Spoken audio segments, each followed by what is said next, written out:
We are on the heels of the Memorial Day weekend, and this is the third interview in the Caesar's Messiah 2023 series on Magic Jesus. Let me welcome our special guest, author Joseph Atwill. Hi, Philip. Good to be here. I trust you had an enjoyable weekend. Yeah, I did. Thank you. Good. I'm going to jump right into it. I've wondered for a long time why you don't address the Josephine apologia for the Jews, known as Contra Appian. Well, actually, I have written quite a bit about it. I just haven't published it. Really? Oh, yeah. I perhaps, if you wanted to discuss it, I could try to get up all of that information. No, there's a whole puzzle inside it. This goes to the category that I had mentioned in one of our other conversations. The Caesar's Messiah analysis is sort of the low-hanging fruit of what exists in the relationship between Josephus and the Gospels. And so I published just the core kind of military linkage typology. I was just trying to put enough of it, in the book to give to the public so they could understand the identity of the Son of Man that Jesus predicts. So that's really the purpose of Caesar's Messiah, is just to show the typologic relationship and the fact that sequence is something that New Testament scholarship had just completely overlooked, and that when you apply, the concept of sequential typology, to analyzing the Gospels in relationship to Josephus, then it's just clear as a bell, and the evidence is basically straightforward and simple enough. I thought that it would be the best introduction. But beyond that, there's just all kinds of puzzles, and Contra Appian is one of them.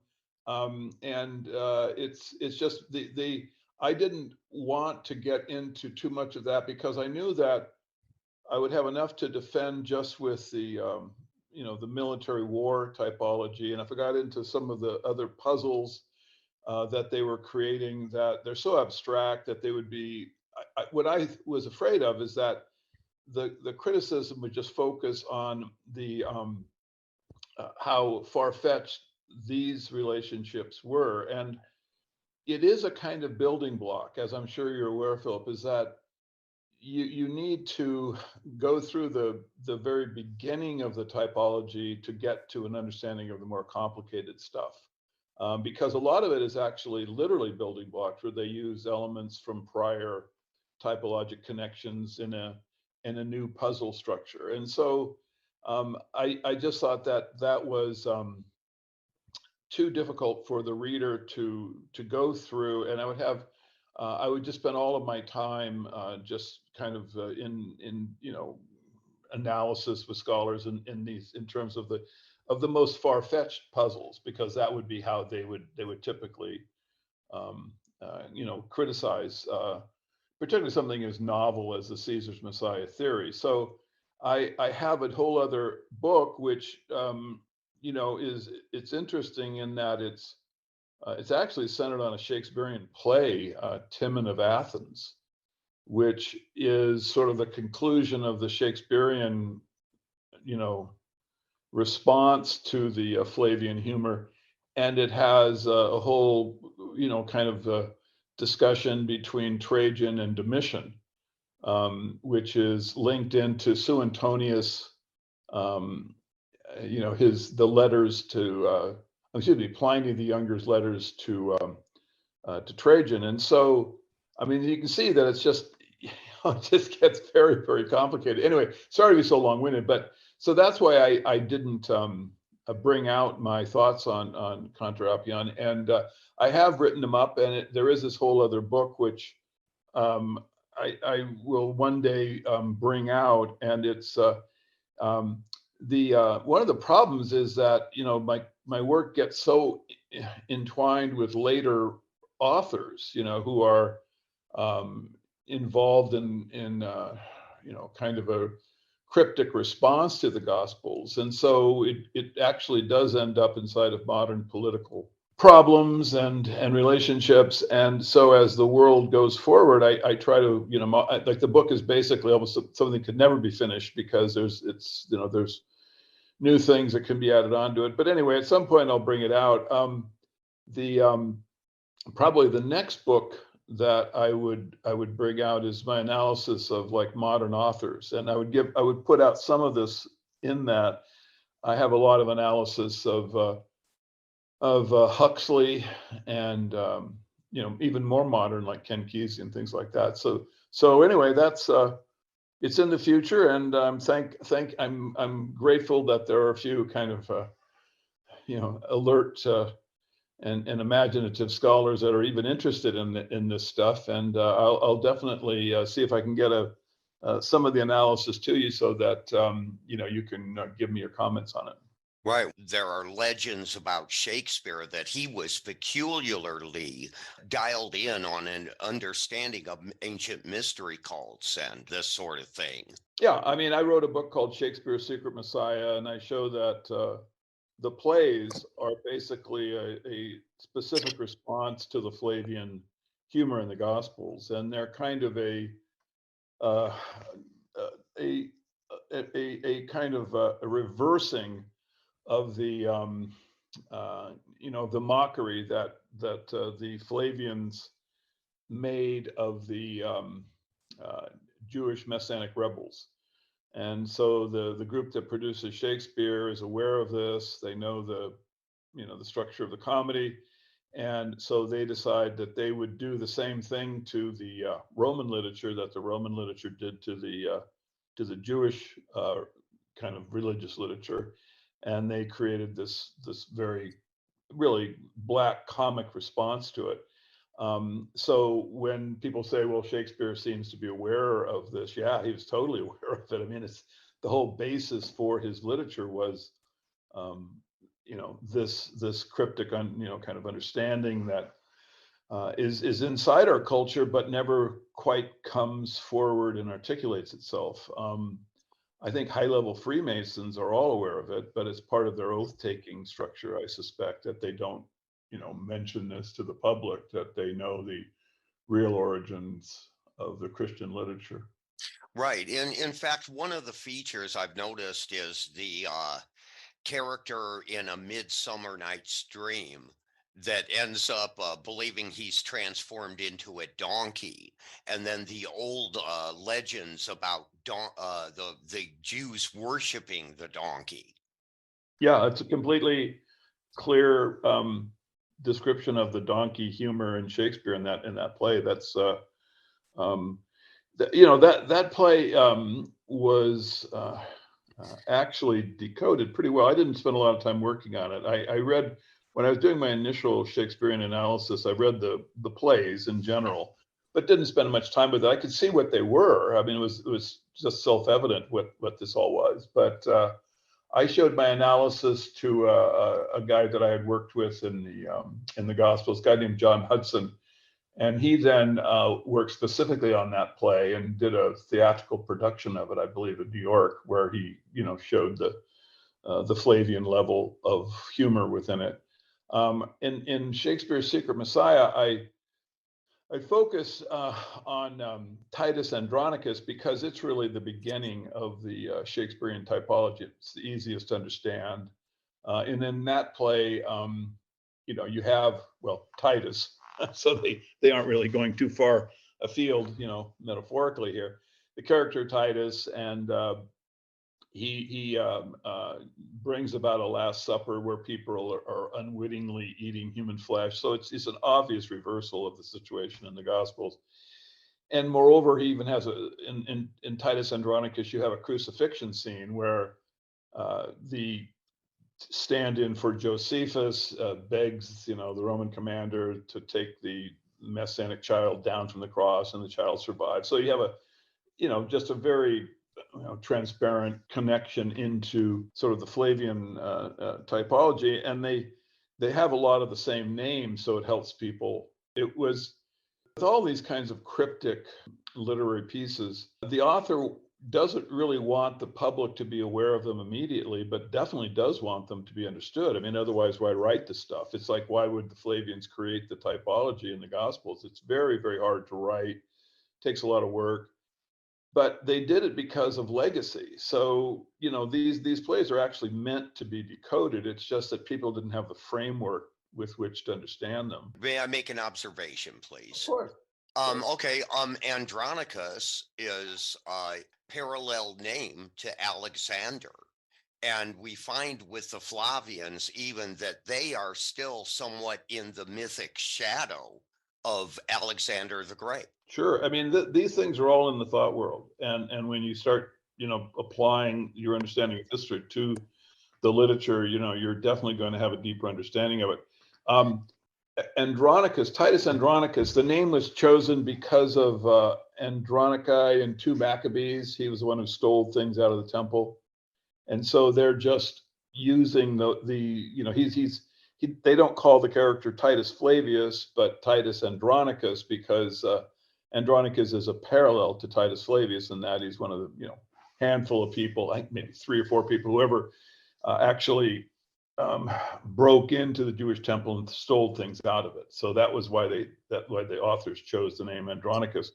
But there is a lot of uh, you know Alexander the Great humor in Shakespeare. I mean, in one passage they talk about Alexander the pig, not Alexander the Great. They're denigrating Alexander the Great because remember he's someone who conquered the Jews. So um, it's like from the group that produces Shakespeare are converso. They were Jews who were forced to ostensibly be baptized and be Christians. That was the only way you could be legally inside of Britain at that time. But they had retained their understanding of religion and history, and so that was why when they look at history, they just saw a different world than a lot of the perspectives that was given with inside of Christian history. So, yeah, I mean, I would say you would I mean, we can talk at some other time about some of. There's a lot of different Alexander the Great connections within Shakespeare that people haven't recognized, but you can see once you start understanding what they're doing with the literature. Okay, and I'm glad that you mentioned Moses in one of our previous discussions as possibly coming to the Jews, I think from the Hasmoneans or Carthaginians. Is that not the Yeah, case? yeah. I mean, that's the theory I have. Um, my thought is that there is a strange. Well, I mean, there is a relationship between Hasmoneans and the Israelites in that they're both Semitic, and Josephus actually has some cryptic passages talking about sort of a hidden understanding between the two groups. The Carthaginians, were defeated by the Romans, and their culture literally evaporated by the Romans. Um, you had Carthage, I mean, excuse me, Hannibal, with the elephants waging war inside of Italy for years and years. I mean, it was just this enormous and impossible to defeat for a period of time army right inside Italy itself. It eventually got driven out and headed east, and then it sort of, the conclusion of it is not recorded specifically. And so my take is that it was only a few years later that you have the Hasmoneans come into into existence, and then begun their assault on the Hellenized Judea zone. And so my thought is that, well, it just seems logical that the Moses stories could have been shared by both groups in some way, and therefore, when Judas Maccabee was setting up his army and his religious culture, that he may have simply been a descendant of or a member of, because I think he could have actually lived that long, but in any case, certainly a descendant of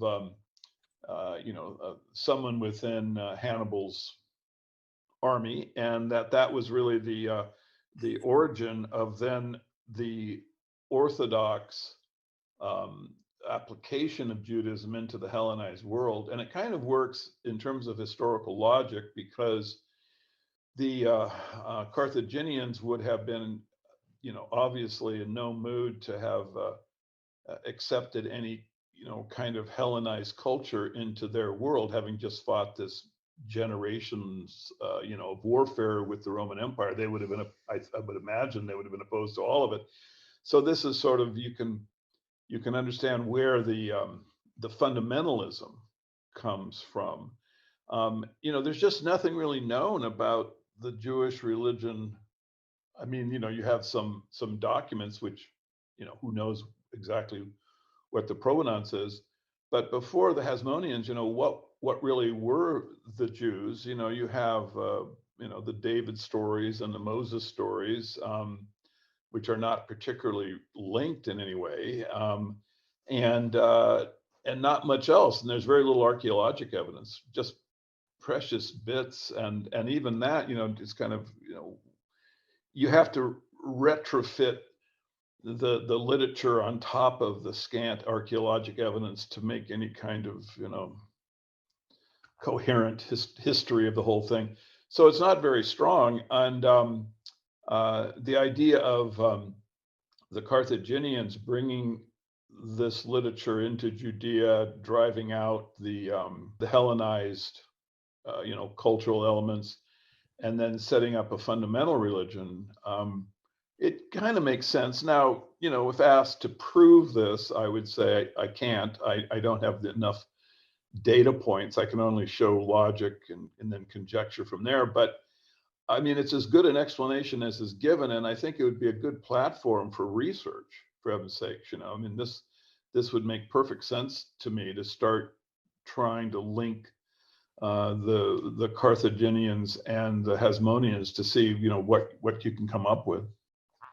Okay, Russell B. Gmerkin had written a book where he's using a supposed historian from Egypt called Manetho in regard to Exodus.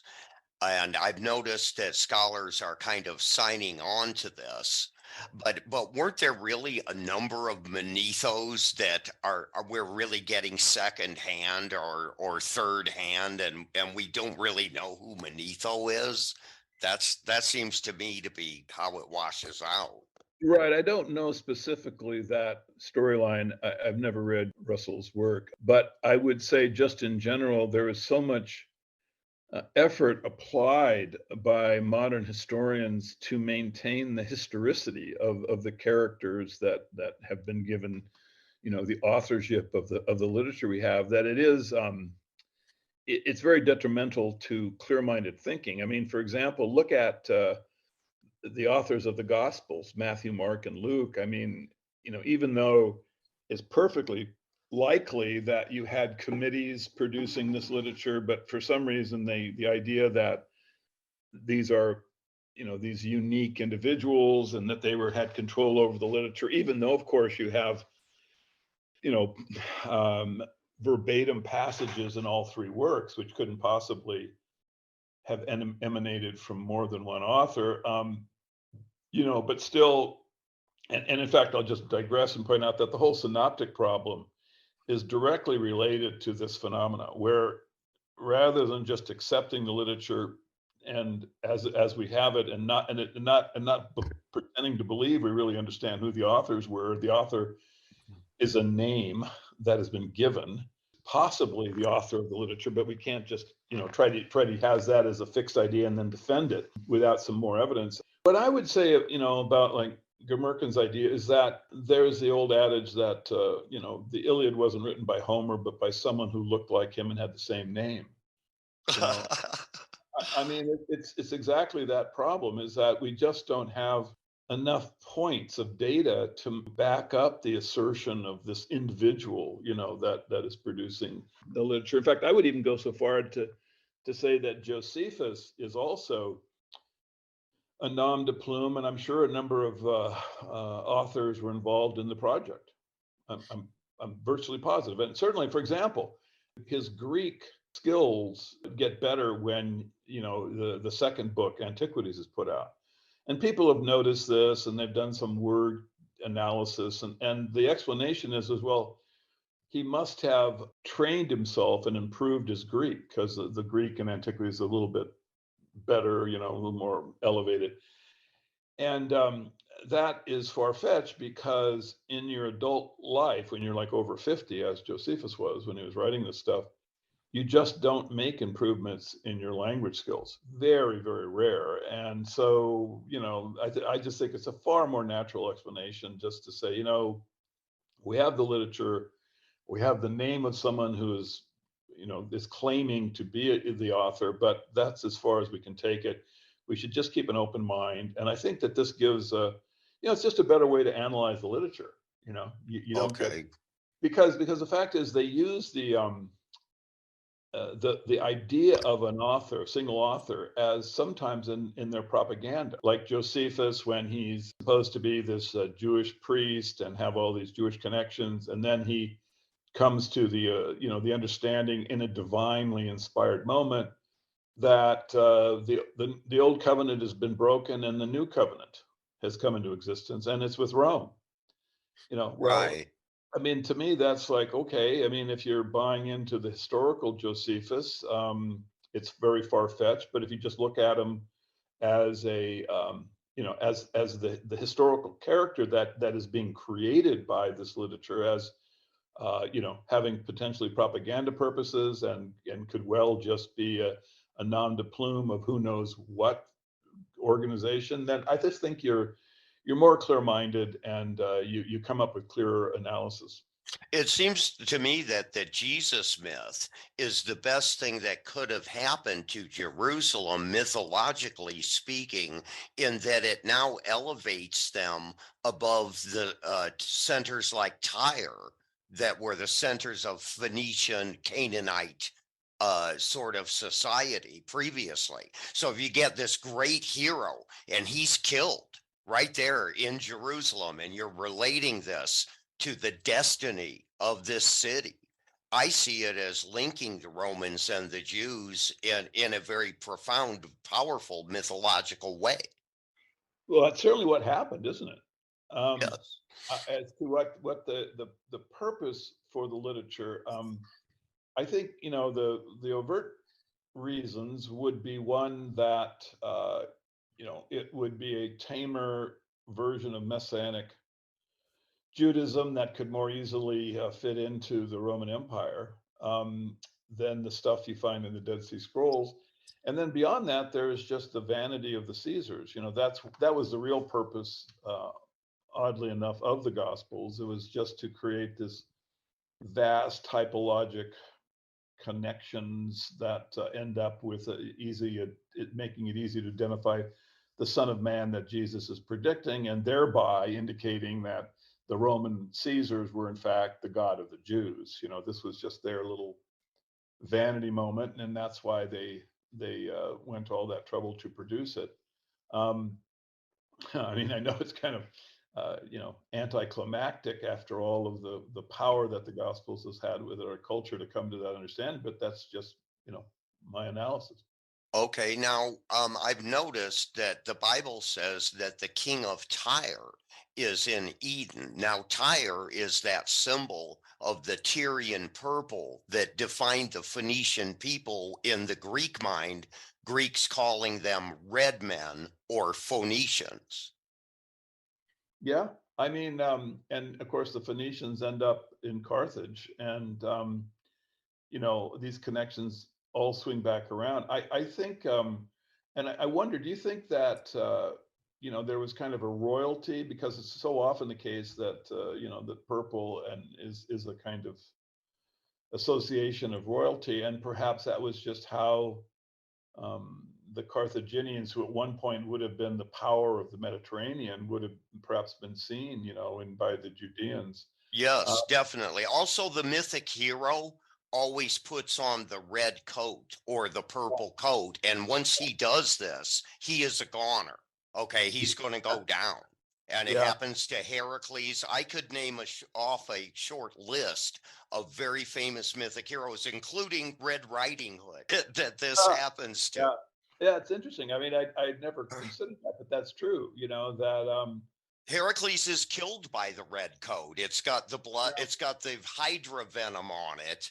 And the centaur has tricked the wife of Heracles into giving him this coat if he is ever untrue to her, and that this will bring him back, but it doesn't. It causes him to get killed. Yeah.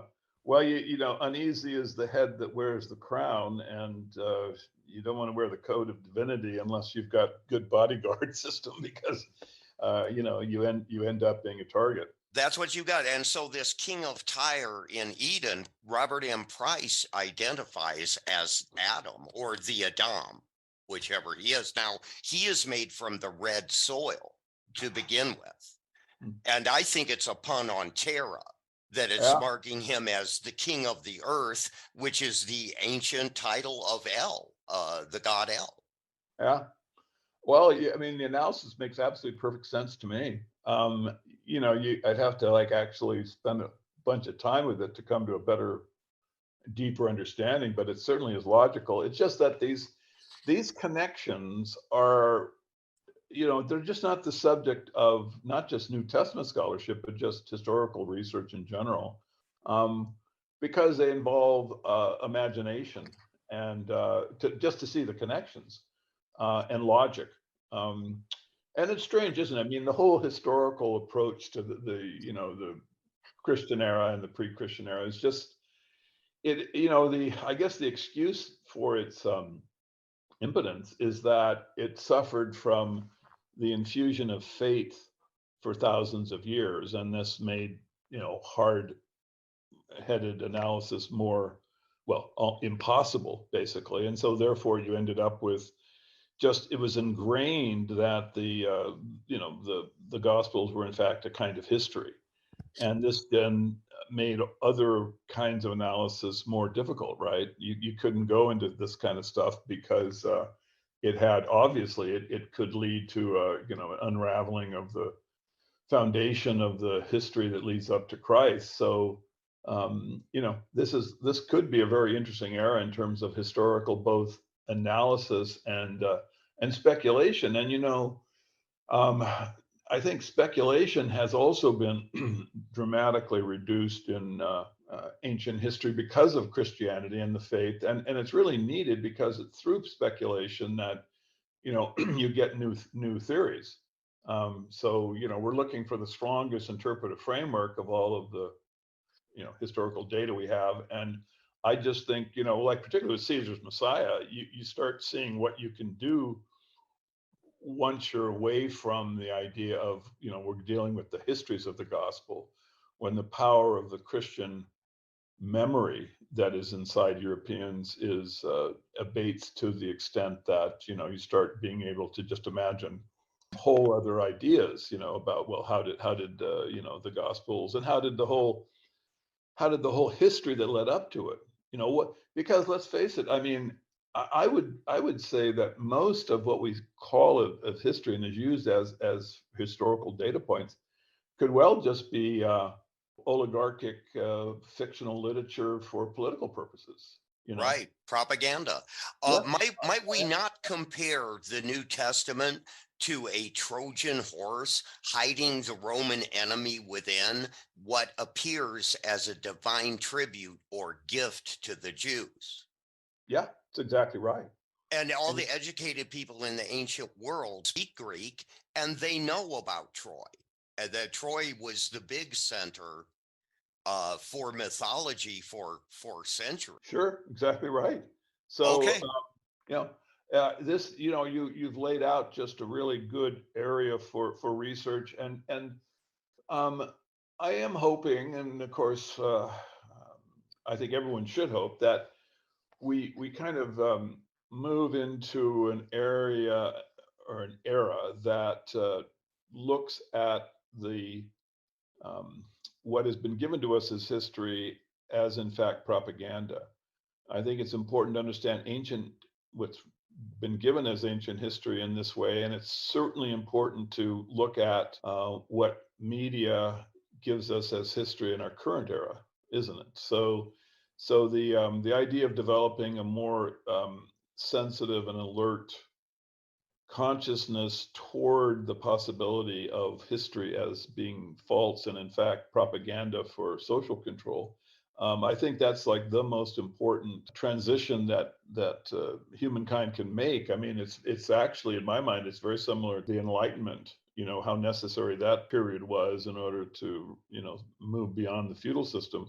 I think now, the idea of understanding propaganda, and history and media claims as propaganda, and that this will lead to the skepticism and energy to sort of break through the facade so that the public can understand that CNN, Fox, CBS, the oligarchic platforms are just structured as propaganda from the very beginning. You can't believe anything that they say, frankly. You need to have a different way of understanding. And this is really why, because we're having this discussion, we're basically participating in the new media, the independent media. And you can see why it's made such incredible inroads. I mean, it's just evaporating the legacy media, which is trying to control, the independent aspect of it. I mean, I saw a Rasmussen poll saying that a third of Americans didn't take the vaccine. And this is a complete victory of the independent media. I mean, if they had rolled that thing out in 1950, subscription would have been 99.9%. I mean, everyone would have taken it. There'd been no skepticism whatsoever regarding it. And I'm not, trying to transition into a discussion of like the safety and efficacy of the vaccines, but I just want to point out that this just shows the dramatic change that's occurred, and the level of skepticism and agency of the citizen in relationship to the media. That the citizen is now saying, I don't know if I just believe these things because they tell it to me. I think I need to do some research to verify. And that's when I spoke of this revolution that we are experiencing. That's a perfect example of it. Right. Okay. In Caesar's Messiah, was the Jesus character actually sacrificed or not? And if not, was Simon Magus sacrificed in his place? Yeah, I've seen these ideas. In the Gospels, the character Jesus, is a fictional character. It's a typologic character, and he must be sacrificed because he represents the Passover lamb of the new covenant. And they're creating a mirror, a typologic mirror of the old covenant. Now, to do that, the first thing they did was back calculate 40 years from the fall of Masada. I mean, this was the end of the.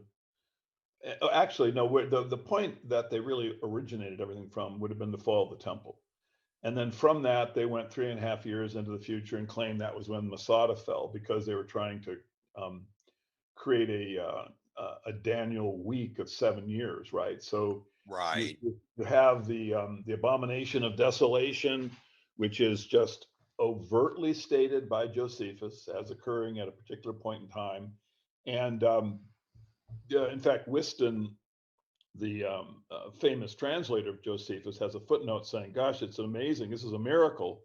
Jesus was absolutely right. He saw the abomination of desolation is about to happen, and this was 3.5 years more or less from when the Flavians entered the battle, and then of course it's 3.5 years from that point more or less to when you have the fall of Masada. So you have the construction of Daniel's week.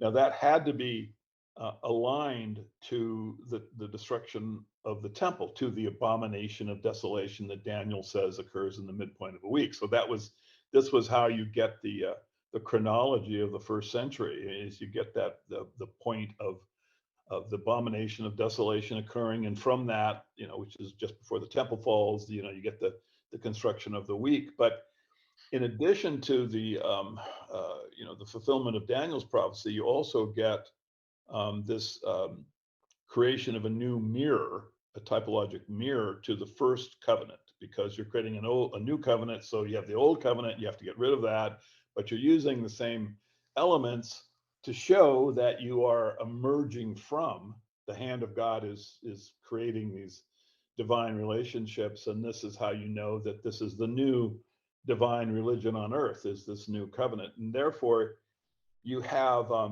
the crucifixion occurring at 33 CE, and then 40 years to the day, going forward in time, you have the conclusion of the mirror, because in the first covenant you have the Passover, and then 40 years later you have the introduction of the Israelites into the Promised Land, right? So the 40-year cycle exists between the Passover lamb and the Promised Land. Well, and to create the new covenant, you have the human Passover lamb, and Jesus is specifically set up as a human Passover lamb, and with the symbols, that they give in the Gospels. And then 40 years later, precisely, you have the fall of Masada, at which point the Romans now control the Promised Land. So you can see that all of these numbers were back calculated from, and they're artificial. They can't possibly be circumstantial, but they can't possibly be real either. So it's just a symbolic creation of a new covenant. Now, in that structure, the character Jesus does need to die. He apparently comes back to life, though there's different ways to read that story. And I give some of those in Caesar's Messiah, but nevertheless, his death is real as anything in a fictional story. So, Okay, but what about Simon Magus? The problem is that I have is that I've seen different kinds of analysis of it, and they're all very logical, frankly. But you have this post literature phenomenon, which is that once you've got the Jesus story out there, people will do what can be called riffs upon it. You know what I'm saying? That they can take it and draw connections into characters that they want, and so you don't really know, how the origin, the provenance of that literature is. And as an example, compare like the Simon Magus stuff to the Nag Hammadi material. Nag Hammadi material is clearly derived from the Gospels, but it's also clearly different.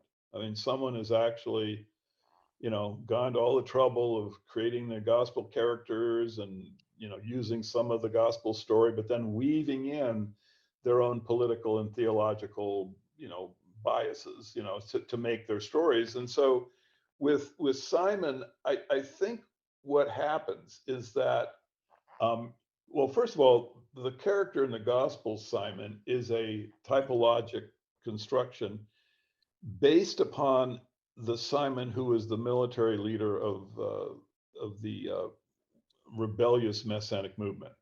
So Simon and John were the leaders, and you have all of this typologic relationship between the Simon Messianic leader, who's a rebel, and the Simon who is a disciple of the character of Jesus Christ in the Gospels. So you have that as a platform. Now, from there, since Simon is such a powerful figure in both historical structures, both in the Messianic Jewish world and in the Roman Christian world, I think you're obviously going to, you have a great, kind of what I call it milieu that can be entered into by authors coming, later. I don't think that the characters post 70 that are identified as Simon or written about post 70 can really be seen as historical, or in fact, it's all just an extension of the kind of religious fantasy literature that is not only in place in the Gospels, but is also in place in Josephus. You see what I mean? Because Josephus's history are also, in fact, there may be real events woven in there, I'm sure of that, but there are also events which are fictional that the Roman authors of Josephus are just inserting to denigrate the Messianic rebels, or have some political purpose. And so the character Simon who is kind of, the way that he's presented in Josephus is, I think, not historical. I think it's, he's being presented in a particular way for a religious purpose, which is to say Roman Christianity. And then the same thing is true of the character then in the Gospels. And so now beyond that, when you get into the Simon Magus stuff, you have a platform not of history but of religious fantasy, and that's the genre I think is in play with the future, kind of descriptions of Simon. Um, and so, I think uh, that therefore it's hard to plug them into any kind of history, but you can make perfect sense out of them in terms of literary symbolism. Okay, now is not Jesus represented as a thaumaturge or theurgist like Apollonius of Tyana, who develops magical powers showing his spiritual attainment? Sure. I mean, I would say uh, the Apollonian guy is really based on Jesus rather than the other way around. I think uh, that literature, it's mysterious, but it definitely comes from the imperial court. I mean, in the Gospels, you have to link it into Josephus properly to understand that the Gospels are imperial court literature. But with the stuff about Apollonius, I mean, that was just it's there. It's recorded as having been paid for by I think the emperor's wife, or something, and so it's 100% imperial Right. court literature. And when you then link it back to Jesus, all the parallels, all of the different, kind of relationships that these two literatures have, you can see that they are both expressing the bias of the imperial court. Now, I'll give you my take on Apollonius is that, you had the struggle which ended, Council in Nicaea, Constantine, when they made the overt decision to just go with Christianity. They were going to, put the Roman military in back of it and get rid of the other religions and have just one religion, one monotheistic religion, which then became the basis for the slave system of the feudal era, right? I mean, so that was what I think Constantine was doing. He was setting up the feudal system. Took a long time to get there, but he was definitely structuring that system, and Christianity was going to be the religious platform for it. So there was a struggle, though. I think there was another, branch of Roman political power that wanted to maintain the historical Roman religions. And so I think that Apollonius was basically the replacement that group had for Jesus. But notice with his name, you're not into a Hebraic monotheistic character, Right. but rather, someone who can, get along with the whole, pantheon of all of the different, the Romans had gods for every day of the year, right? So they had Right. all of Well, them. it would be like Saul Paulus. Isn't he kind of a Exactly, bridge? exactly. And so that's the thing is that I think that they were trying. There was contestation. They weren't sure which approach they were going to go with. But when they finally made the decision, when Constantine made the decision to go with Roman Christianity, then everything else had to get swept away. But you can see with Apollonius, what I think is most interesting to research is just the relationship to the structure of literature, because this guy is so close to the character of Jesus. The main difference is just that he is a pagan. So you could have the imperial cult, you could have all of the Roman house deities, and everything could just go on as it was. And Apollonius would sop up eventually all the people who wanted some kind of, you know, sort of so the warm fuzzy religion, that some people would see Christianity as presenting, and so that this would, and there was Roman imperial backing for the cult, and but it all, I mean, I have no idea how all of this, because when you go from the pagan into the Christian era, you don't have, there's not much historical documentation of this, so you're just going to conjecture. But for one reason or another, Constantine, got rid of well, first of all, those that were trying to share power with him. He became the sole Caesar, and after the brutal, civil war, and then he started the process of creating the monotheistic, basis for the feudal system. Though, of course, this didn't affect his personal life much. I mean, he was still representing himself as Apollo. If you look at, there's some really good analysis of the Arch of Constantine, which shows that it was structured to actually represent Constantine as Apollo. They had Yeah. a statue of Apollo, which kind of becomes Constantine. If you walk into toward the arch, and so he was a pagan, and but he had a political purpose for Christianity, and he inserts it into Roman life as mandated. But Apolloninus was, I mean, that would have, just imagine if Constantine decided to go with Apolloninus as the feudal system state religion, we'd have a whole different world at this point. Right. Okay. Well, now speaking of the donkey again, the lead character in Apuleius's Golden Ass learns magic. He's getting this mystery cult spiritual attainment stuff. So he tries to turn himself into a bird, but he turns himself into a donkey.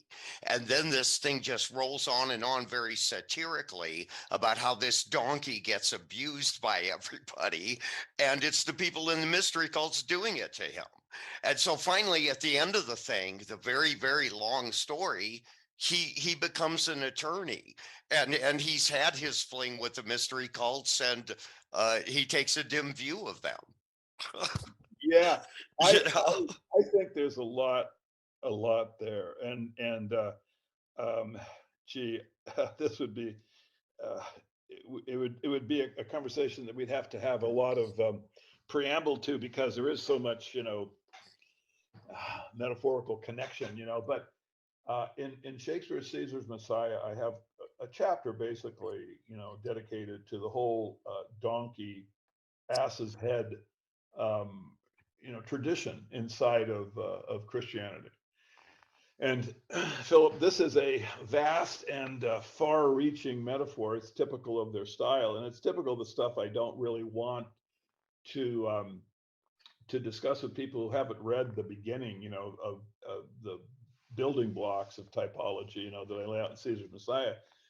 But in Shakespeare's Secret Messiah, I have this whole connection to the ass's head, and really what this is about, what it's representing, is um, you have Golgotha, and where the empty skull, that Jesus was crucified, supposedly this location, which is just metaphorical. It's not a real place. And then in Josephus, you have the crucifixion story, which is the parallel to the story in the Gospels. And I won't go into all that. People can Okay. look at that, and that particular parallel is so well known at this point. Um, I'm never given a citation for it, but it's virtually like a genre on the internet. People are always studying, how the gospel story of the crucifixion is obviously based upon the Josephus story. Anyway, so Josephus' story takes place at Thekoa, which is, as I see it, a pun on Theokoos, which is the god of reason that the Romans had. And so what they're really representing is they're they are infusing reason into the messianic religious leader, and so um, they prune the head. However, you have this issue about, well, what happens to the head, and this is actually covered in this vast typology, which I go into a little bit into Shakespeare's Secret Messiah, where there's a story about how an ass head will be inserted on someone, Elijah, And so they use this whole typologic connection from the story in the Old Testament, and they put it into Josephus, which is a really good. I put it in. It's in Shakespeare's Secret Messiah, and it's a really good kind of way to understand Josephus because he's presenting this event as a straightforward historical event. But if you look at the relationships to the story in the Old Testament, you can see that, well, no, it's impossible. This is actually, they're representing a recreation, a recapitulation of the story in the Old Testament, which ends up with this idea about an ass head, being put on someone. And so, and again, this one is complicated things, but it ends up with just suggestions that you've got an asshead that is basically after the individual is pruned. Okay, now here is, you have in Josephus, you have the character captured on the Mount of Olives, and he's from Okay. Is St. Paul being feminized there by his pruning? well, Paul's when he talks about grafting, um, I think Paul is representing. It's this too much of a digression to go into, but Paul is actually kind of he is branching off of, to use an expression, of the vegetative humor that is inside the Gospels and Josephus. Okay, Paul then he talks about we're going to graft on, and he is being feminized in the sense that there is a whole genre about his castration, right? And let me just back up and explain it. It's in Acts, you have the story of a group who knows Paul. They includes a member of the family of Herod. So this gives you an idea about their feeling about Jewish religious leaders, right? Um, Right. and so they capture him, and they lay hands on him. The language is very clear. We lay hands on him, and then they sever him for the Lord. Sever him for the Right. Lord. And he's called Saul in Josephus. He's called and also in Acts at this point he is Saul. Oh, okay. Thank you.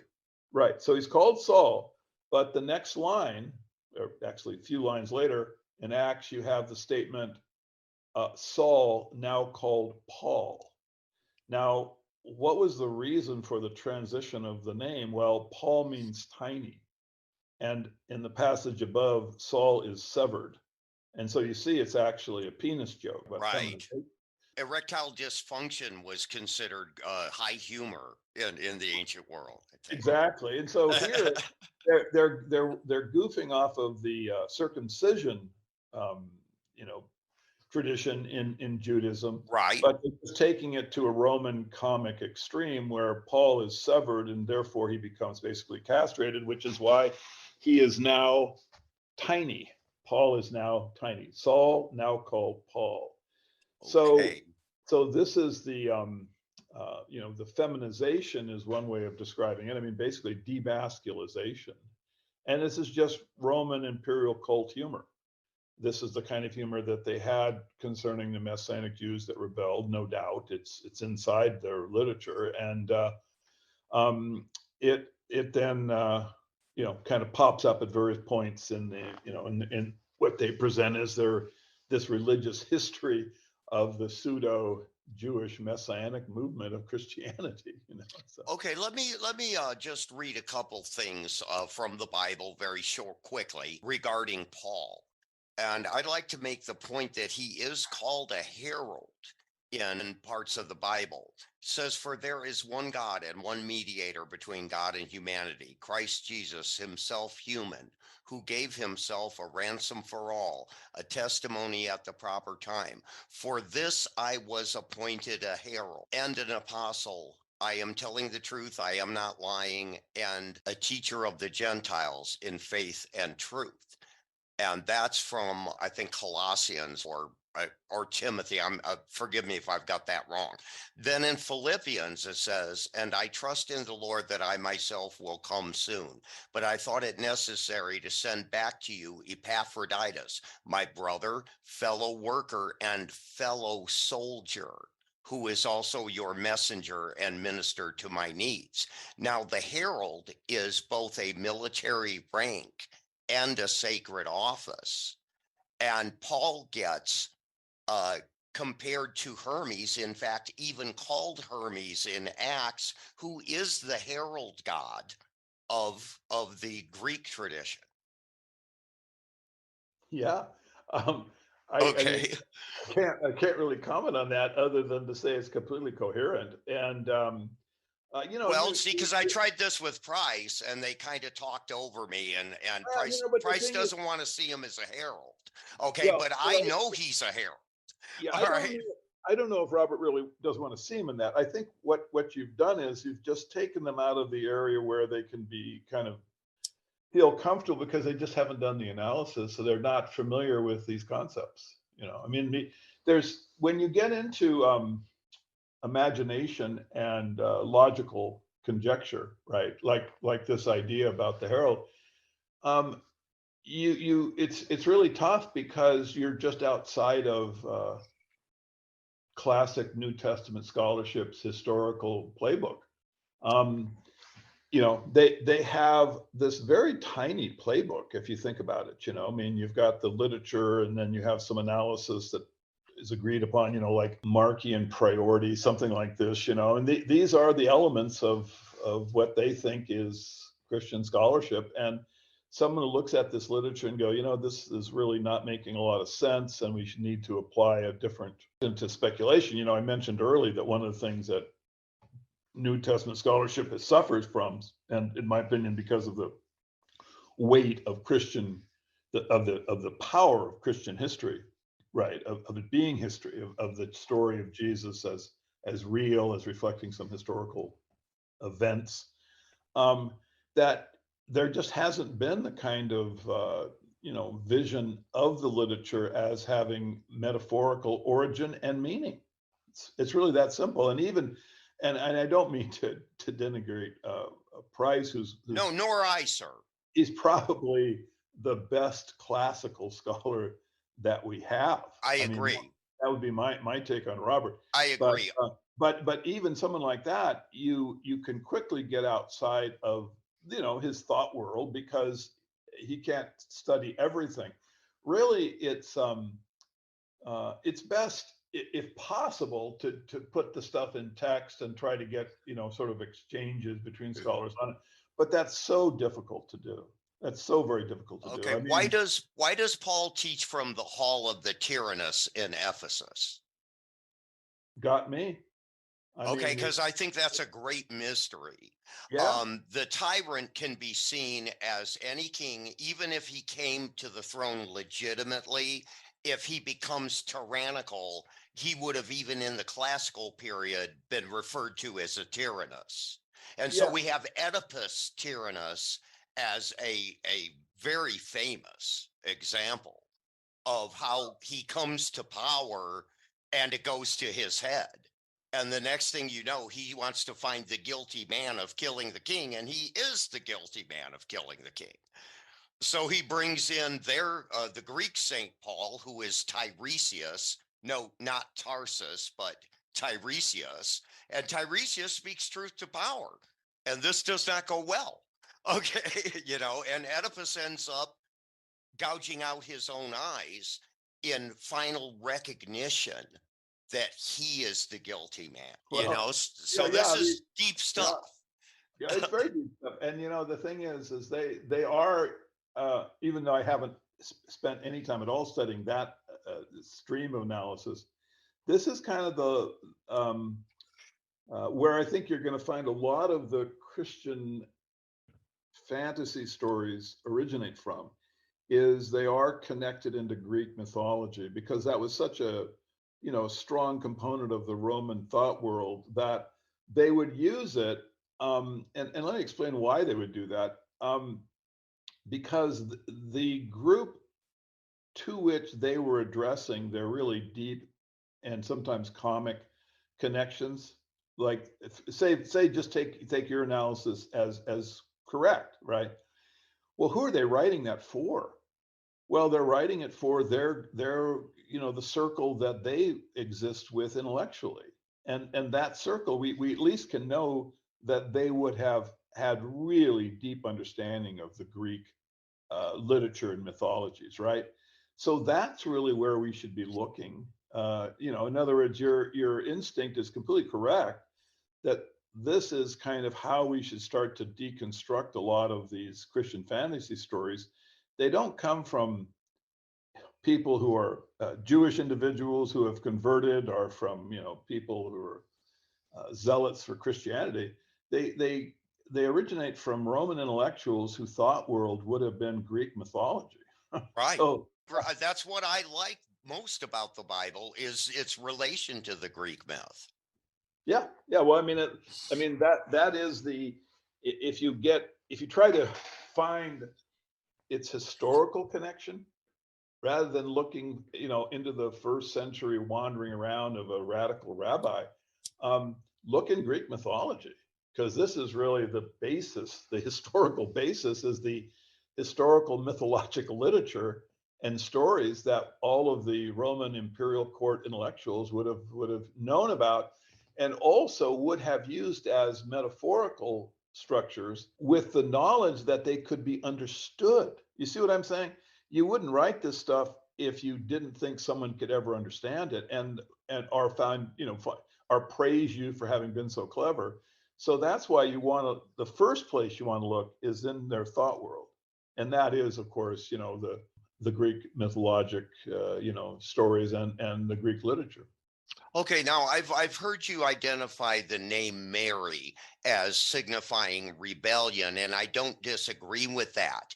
But have you ever identified Mary with water or bitter water or the sea or Miriam's well? Yeah, remember the whole Mary, and if you look at Luke, when you've got, Mary Magdalene, and then Mary, the mother of Jesus, and then of course the conclusion where these characters come together, at the crucifixion. Um, that's all related to the fishing in the Sea of Galilee. So yeah, there's definitely connections there. Uh, you have this Mary Magdalene, which the town can possibly mean. It's one of there's different interpretations of it, but it can mean fish tower, right? High tower, which was the sea. The towns along the Sea of Galilee would have had fishing as the primary industry, and so as Jesus wanders through this area, which of course is representing eventually Titus doing the same thing, you're dealing with sea, right? It's the Sea of Right. Galilee, Well, fishing for. and Lady Asherah of the sea was also this mother of all living character Yeah, that gets applied to Mary.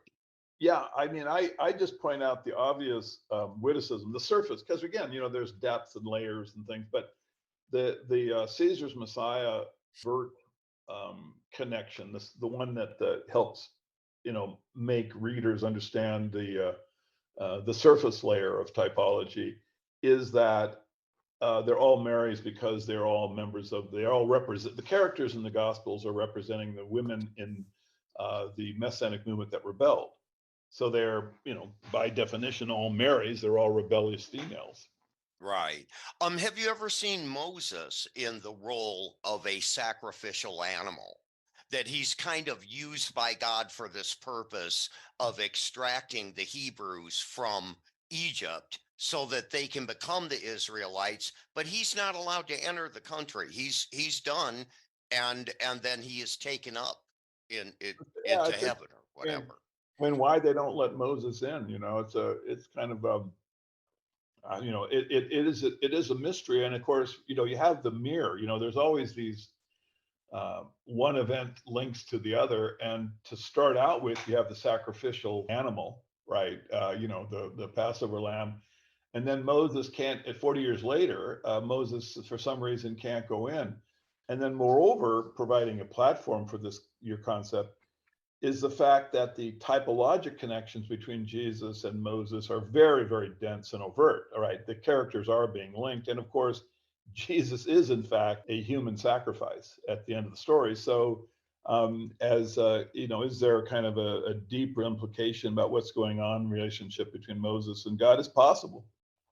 Right. Okay.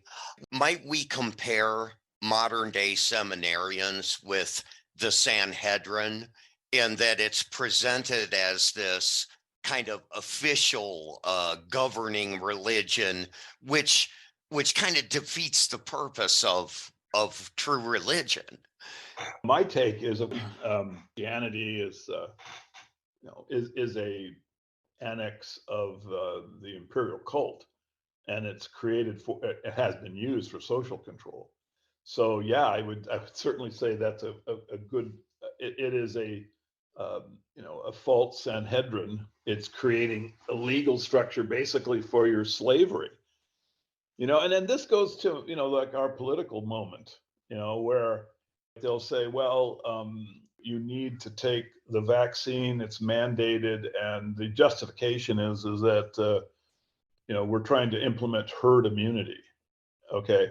And there's laws then that are created. Well, the whole thing is absurd, but you when you present it in the context of a religious, in that case of, self sacrificing of, of your selfishness for the greater good, um, you're just using a kind of mind control technique, and so when you look at, I'm not sure seminaries, because there you're really training individuals um, to be the representative of the political power. But I would say the College of Cardinals would be, certainly a better example of that, as a really, it's a political organization which represent, certainly in the first 1,000 years of Christianity, which represents itself as a religious one. And it does so just because that's just a better camouflage to get people to obey. Um, so, in terms of the Sanhedrin, I mean, the one that I think you're really can best compare it to is the Herodian Sanhedrin, because remember, the Herods tried to, as the Romans did consistently, take political and kind of intellectual control over you know Judaism, by implementing the high priest as a Roman political appointee, and then the Herodians created their whole Sanhedrin, which could interpret laws, and of course would look at that in a Roman light. I mean, obviously, the Herodian Sanhedrin would have seen the Messianic rebels as blasphemous and had some pseudo religious basis for their condemning them in a religious light. But I would think that studying the seminary in this way is very useful, because my position politically is that at this point, the more skepticism of religious and political structures and organizations, the better. We should start there, and then they have to prove to us that they're legitimate, even if the legitimacy is based in mythology. At least it would, if it's legitimate, you can deal with them in that level. But when it's sophistry, when you're dealing with pseudo characters, who are just claiming to, trying to lead us into a worker's paradise or into a post-mortem paradise or some other excuse for their having political power over us, then you have to break through the facade that they give us, just to get to kind of an even intellectual playing field where you can attack them as being trying to enslave us. Whereas I don't think you have that problem with legitimate religious individuals. They may be deluded, I mean, that happens. But I think they would just be an easier class to deal with than the sophists, which is the primary. Well, it is the group we have to deal with at this point in our history. Okay, now I wanted to touch on Contra Celsus, or Celsus, as people might pronounce that name. Um, that he and other Roman writers believed that Christians are dangerous precisely because they put the advancement of their beliefs above the common good and the welfare of the state. Yeah. Well, I mean, there's no doubt that when they were trying to implement Christianity, that you would get just all imagined sorts of reaction to it.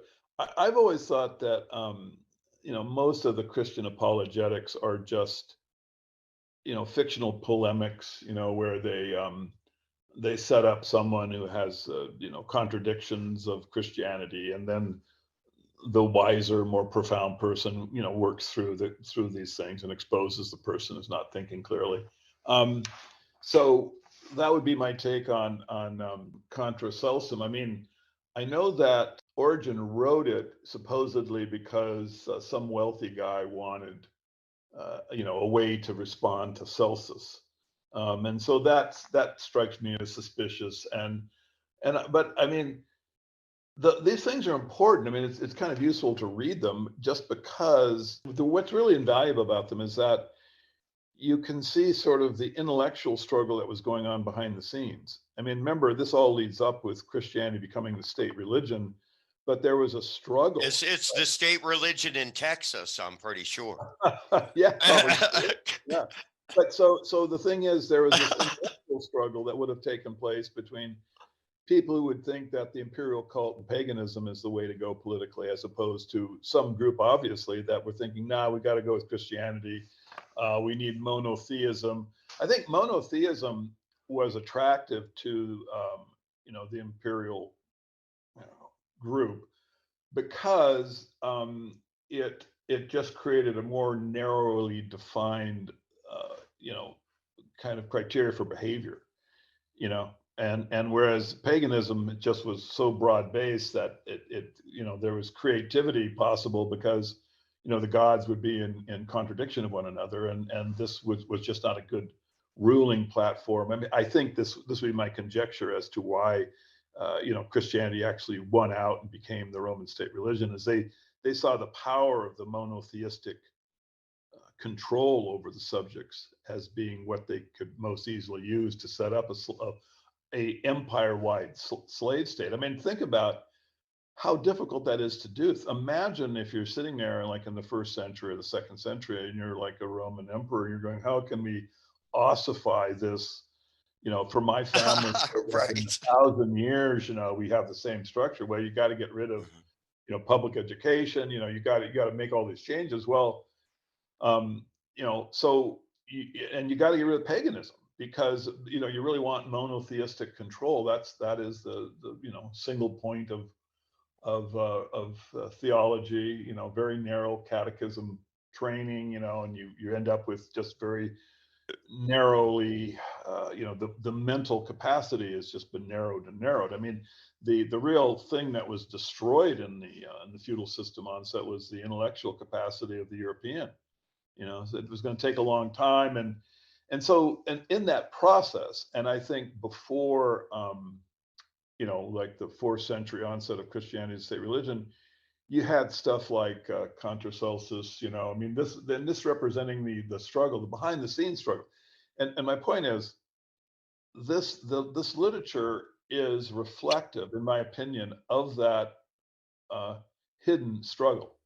I mean, this is really what it's representing, is the intellectual struggle that people like Origen would have been going through.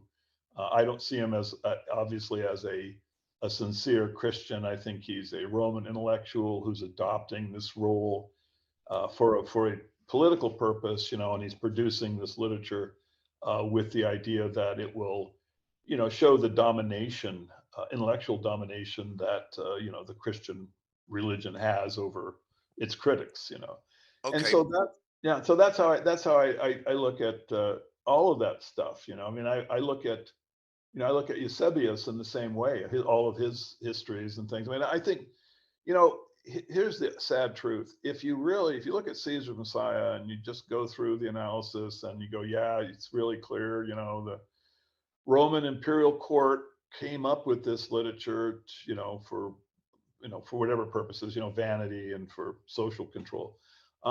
but it isn't just the historicity of Jesus that is now, we've lost, but we've also lost all of the sort of the acceptance of the sincerity of the authors who we think of as reflecting historical, you know, polemics or history itself. I mean, what we got, Philip, is just a lump of propaganda.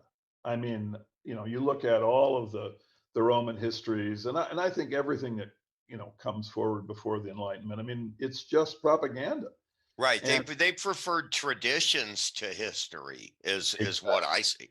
yeah, yeah, that's what I think too. Yeah. Okay. So I'm letting let's that on do my it. own. Let's do a whole show on that. I'd love to get your take on it.